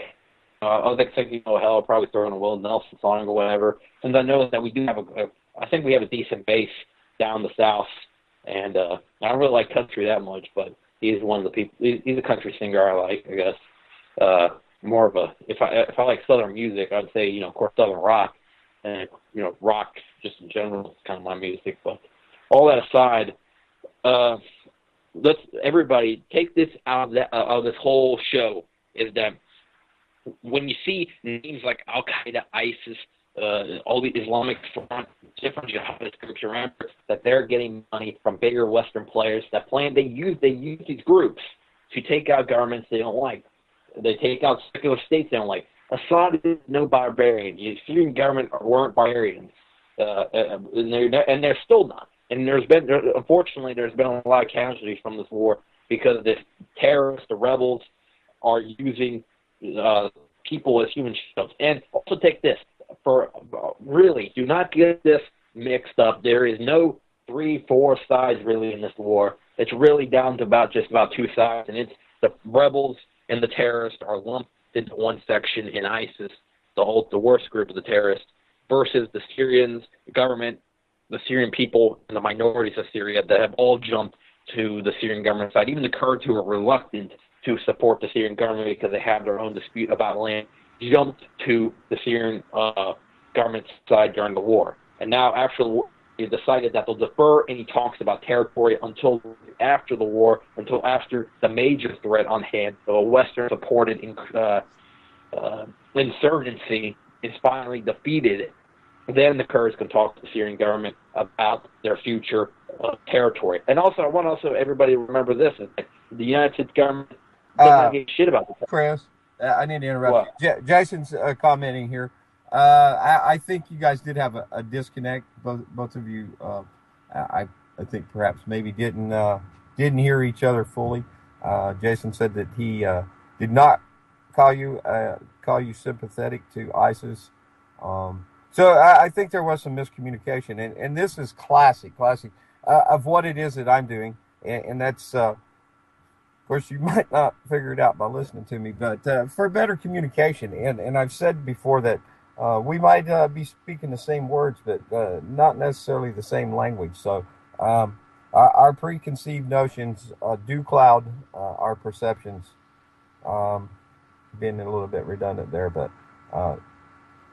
Well, yeah, I meant maybe it's good to keep you the producer around because you do kind of keep I say you're the calm voice in the scenario, especially on the shows that I get a bit more aggressive on. I mean, I meant as have I gone longer on time on the show. I'm not. I'll sometimes resort to almost ranting because it's just you said the same things 85 times and stuff like that. You've done so many shows or whatever, and you see some people not able to grasp some basic concepts, and it gets frustrating at times, and then you just feel like you just got to rip it home in order for them to even get it. But, see, this is our problem. I mean, this is the entirety of our problem is failing to have proper communication and understand one another. So that's what I'm attempting. And Hal Anthony, behind the woodshed's listening in right now. I listen to that man a lot, and he's a great professor for me. And his words for so many people are hard to understand. And I, like I said, I listen to him 5 days a week, and then at 6 on Sunday, and often or the repeat from Sunday on Thursday. What he has to say is so profound, and most people can't understand it. And that comes from our conditioning, our education, our de-education. So being able to communicate is very important. Not accepting what it is that we have before us, and to be able to properly express it. Today it hit me. I've been trying to simply say, what is a trivium? Grammar, logic, and rhetoric. It is seek, see, and say. And in order to be able to say what it is that we want to, we need to be sure that the person that we're speaking with has the same understanding of the language we use. So my props to you, Chris. You're a young man, 18 years old. You've been, I mean, your grasp of history is incredible. Your ability to speak for 2 hours, man, that in itself says a lot. But I think we all need to stop and listen, not only to others, but to ourselves as well. Well, it's hard to disagree with that on all that, and definitely the times. I think that when a little misconnects could be a major thing. It just that, when I bring up these topics, and like I said, it's easy to get frustrated or whatever. I don't know. I would say that the show is somewhat at times a release for me. Let's just realize that especially this show. This one, I've been 2 weeks without doing the show. So for me, this is like a big meal right here. This is my giant Sunday feast. I don't actually eat during the show, just to make that clear. I've tried that. I've tried that. That's a little bit complicated because you're eating and it's kind of hard to talk at the same time, or take breaks. Take a bite. It works sometimes when you have a co-host or whatever, a few people talking. But when you're by yourself, I wouldn't suggest it. I just have my little drink right here. But I'm saying it's a feast of me actually doing what I love to do, spread the truth on what's going on in the world. And when I don't get to do it, it's like when you don't eat for a couple of days or 3 days. It's just that you're just gonna eat real quickly, and all of a sudden your dinner's gonna be over in like 30 minutes, and that's what I feel like. It just feels like it feels great to actually jump right back into the show after the break. And a lot, people that know me and listen to my show for a long time, they realize I don't miss very many shows. In fact, I went months and months without missing a single show. Plus, sometimes I do side stuff. In fact, I do side stuff now. I don't know if you call it side stuff because I say my podcast is a bit different. I want to remind everybody because I don't think really many people subscribe yet to my that weren't already on my friends list. And that's what I'm saying is that subscribe to me, because I do have that option. I do have my account like that where you can subscribe to me and not add me as a friend, because I just say that because I have so many people already on it. I kind of want to keep those people, some few people news feeds that I really want to can't get, because it just the people who just recently added. I see people I miss completely. Some I really wanted to see from other people's friends list. You can go into your settings there and adjust that on Facebook on what you see. So that'd be an option. Yeah, I'm pretty much an idiot about technology and stuff, so I'm grateful for all the help I get from the folks out there. Cowboy Tech, Gremlin, awesome. And Hal, I can't thank Hal enough. He and Jules are probably my greatest teachers, and Walter, solving their event on Saturdays. Lots of great information, a lot of processing. And like I said, my brain had been working towards this method called the trivia method, that is, for a long time. And to be able to express it, to be able to express ourselves is very important. So that's seek, see, say. That's what we're trying to format here, or formulate. Edit, or revise, I guess is what it was. My brother told me the secret to all the papers that he has written and stuff. And so, unfortunately, as we speak live, we have no ability to revise.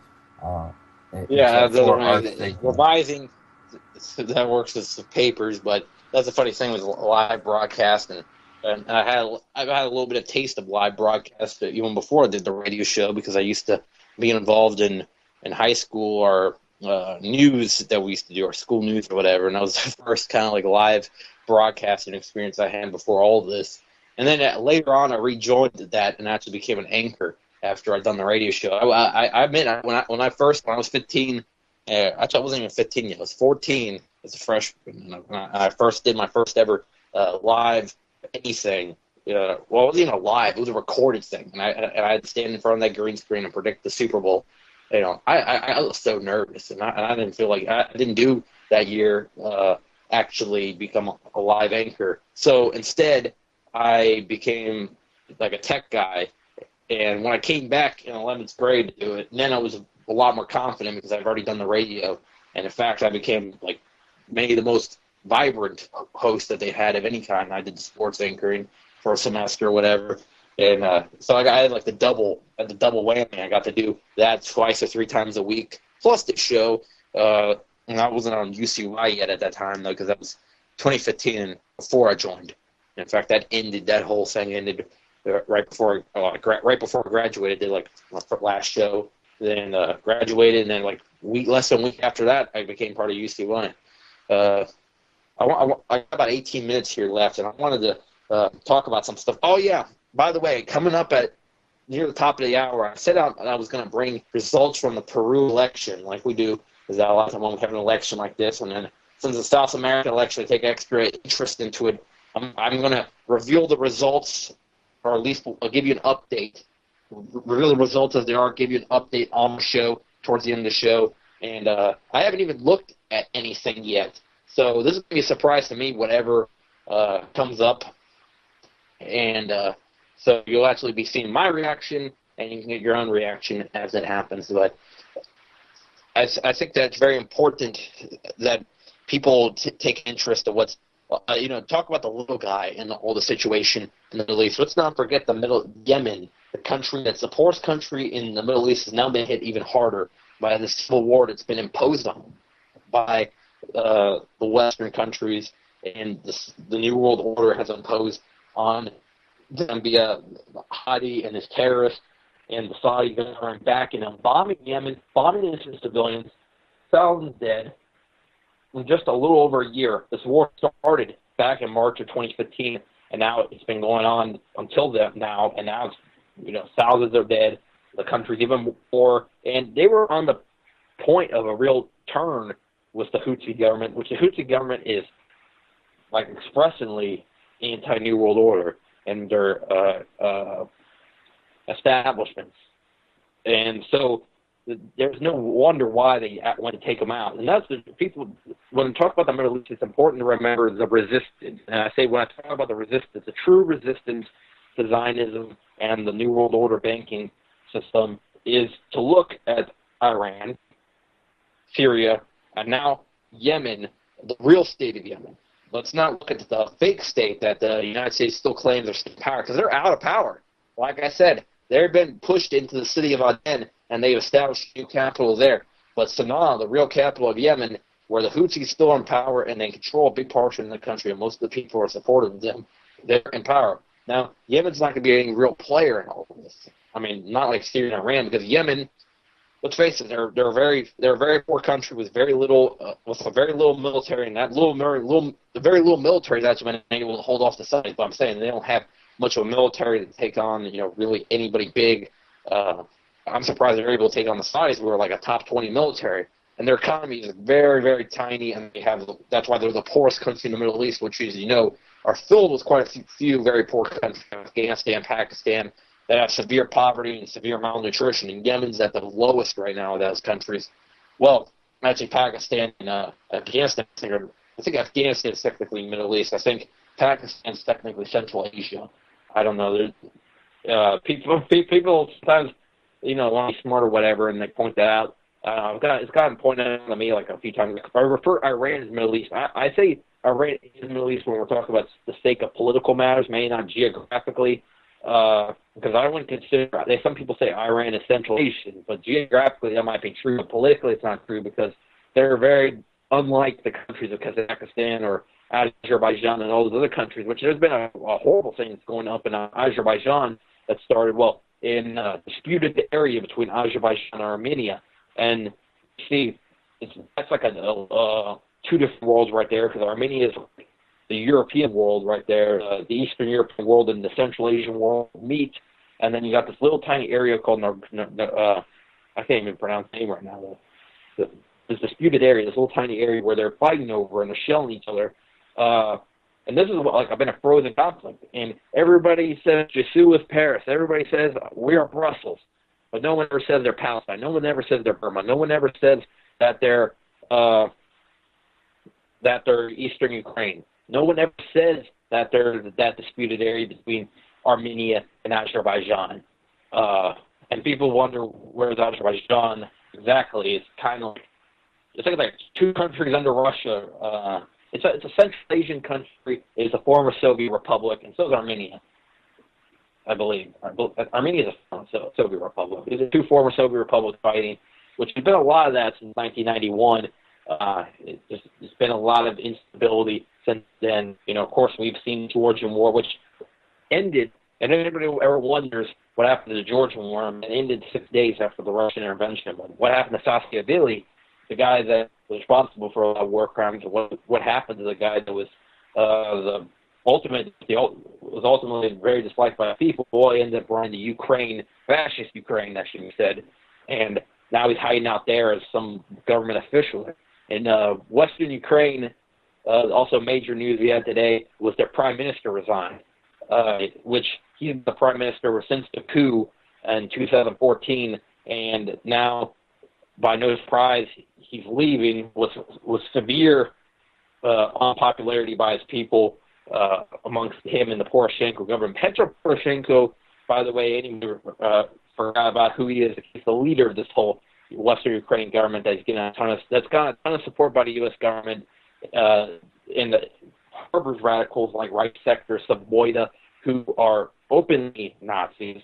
And often, the weird thing about these guys, too, is that Israel, the people that they claim to be under attack by, they always say that they're either under attack by Islam or by people like Islamists, which they fund the jihadists in the Middle East that go against governments that are actually governments that are against them, or they say that they're being attacked by neo-Nazi remnants, neo-Nazis in the world. Well, guess what? They fund the only real government that's professed to be neo-Nazis, or at least people in the government that's professed to be neo-Nazi, and a lot of the world believe they are neo-Nazi, the Ukrainian government. Israel is like the second biggest funder for them, behind the United States. And in fact, it's believed that a lot of their weapons are Israeli, of the Ukrainian weapons. and when I say Western Ukrainian weapons, because not all of Ukraine is controlled by them. And people should know that part of it has stood up to the Kiev government, and that's part of the Eastern Ukrainian area, which no one says we're ever Eastern Ukraine, even though there's a terrible war that's killed like 10,000 people. No one ever says we're Burma, where the Muslim minority is being targeted there, which I find really weird because you don't really think Buddhists to be even such a thing as extremist Buddhists that would kill people over the religion. But apparently there are. In fact, there's people very brutalized, like warlords, and the minority has been targeted there recently, and it's a pretty bad situation. But in the Middle East, the whole Middle East has been, a lot of days has been Paris and Brussels every day. There's been a major terror attack all the time in Syria and Iraq, where many of their areas not war one day. Or many of the areas not at war, but one day a bomb goes off and they are at war. And that city has now been included into the big war, like what's happening a lot of times in Syria or what's happened in Iraq and what's made next to come in Iran. And either Iran, geopolitically, what could happen is either activation, which I don't think is very likely because it's never really came to practical use, of the activation of MEK terrorists inside of Iran, which are anti-Khomeini political activists on paper, but in reality, they're terrorists that get money from and are very supportive of the Israeli government, and the United States, I think, helps them out. The United States does help them out. And people say, well, you seem to be accusing the United States of helping out every terrorist organization in the world. Well, I'll tell you one thing, is that ever since the 80s, when the Mujahideen, really the parent terrorist group that all these terrorist groups was created, Islamic terrorism was not at the advanced stage it is now, and not with all these different networks there are. And these networks that are way more advanced than they used to be. They used to be way more scattered and way more isolated. So this whole era of terrorism in the Middle East since 1980, that was U.S. created. Al-Qaeda was United States created. It actually translates to the base. The base was talking about the connection to the United States, and the Mujahideen was created by the United States all the way back in the 70s to take out the pro-Soviet government in Afghanistan, and it ultimately installed the Taliban into power eventually when the Taliban were in power in Afghanistan in the 90s, all the way up to 2001. The United States went in there to assert ultimately total Rothschild dominance, and also what I see as the very lucrative poppy field market that they wanted to make sure that they would be completely controlled. Because let's not forget the CIA is the major drug trafficker around the world. They are the cocaine importation agency. And South America, we've had to see firsthand over the years of what they've done to us by turning our countries into drug battlefields and having fascist dictators to allow it. And we're not salty. I think we actually have a reason to be salty. We don't need to say that we're not salty. We have a good reason, as people that are descendants of South Americans or have almost our family in South America, and we still see our country being torn apart, Colombia or Argentina now, by the destructive foreign policy of the United States and the Zionists who do false flag attempts or did false flag in '94 against Argentina and all kinds of stuff like that over the years, and Mossad spies all throughout South America. We had good reason to be salty. We don't need to justify that, but I'm saying we're not even being salty. We're just presenting the facts at this point. Presenting the facts. That's it. And I think that's what people might perceive. Perceive that we're just hating on Israel and the United States just to be hating on Israel and the United States. And we're not hating on the people of America. In fact, I'm very proud to be in the country of America. The country of America and the people of America are great. But the government of America that's hijacked the name of the United States, unfortunately, is not with the United States around the world. It's it's sad because a lot of American people are good people that really don't have any bad intentions. They're just trying to live their lives and are very good people. And so I think you can say the same about a lot of the people around the world. But you see, the government's getting hijacked by the New World Order, cabal, and then they divide us and forget that and they take away ultimately the ideas of humanity away from us, and they try to install their ideas of what it means to be a citizen of that country. And they've changed our ideals of what it is to be an American. It used to be, a certain type of values on Americans and pushing, and at the most may promote it around the world, but in peaceful means and just by setting an example, not rather by doing anything for policy. And it didn't mean how we can make the most money for our government and how we can make our government more and more powerful. That didn't used to be the meaning of being an American. It's really changed over the last few decades. And we didn't used to be a country that was still hand over knees in support of Israel. Yeah, Chris, it's very true. What it is to be American used to be a whole lot different. It stood for, when we supposed we were going to these countries and fighting for freedom and to free people. I think many of us listening right now realize that it's all been for the money powers. They've taken advantage of the good nature of the American people, and they're not deserving of our support. Hey, Regular Girl. So, hey, everybody, thanks for joining in. Before we run out of time real quick, let me just shout out Nathan Frazier, Live Free FM, Entrepreneur, coming up live next, I suppose. And I'm gonna have Jason back on with me next Friday, so maybe we'll have further conversation. And Chris, you and I need to get together this week and work on your audio.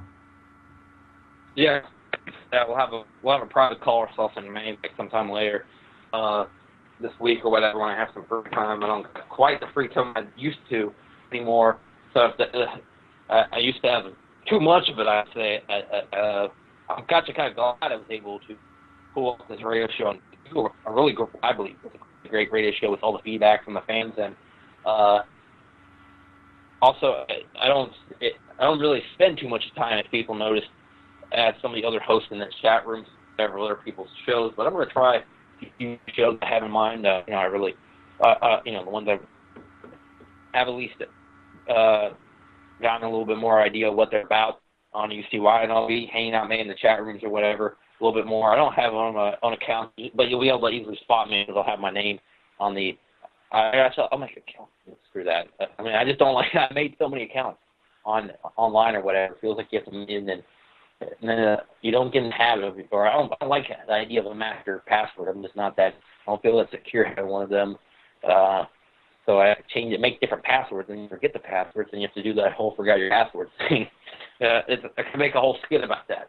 Anyways, I got like a minute left of this show, so I'm going to actually pull up these results real quick about what happened in Peru. If I can actually get the time, and I'm going to tell you, like I said I would, what actually happened today.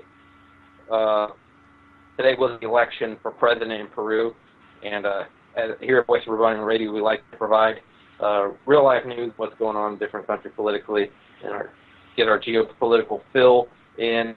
So give me damn smartphone. Yeah. Hey, we're coming up to the end. I'm not saying Nathan's not going to be live. I suppose he is, Regular Girl. So there you have it. Nathan Frazier, Live Free FM next. Thanks, Chris. And it's been a good, constructive conversation, I think. Thanks, Jason, for calling in. Yeah. Yeah, it was a fun show, everybody, and we're about to reach the bumper. So thanks, everybody, for listening. Have a good night.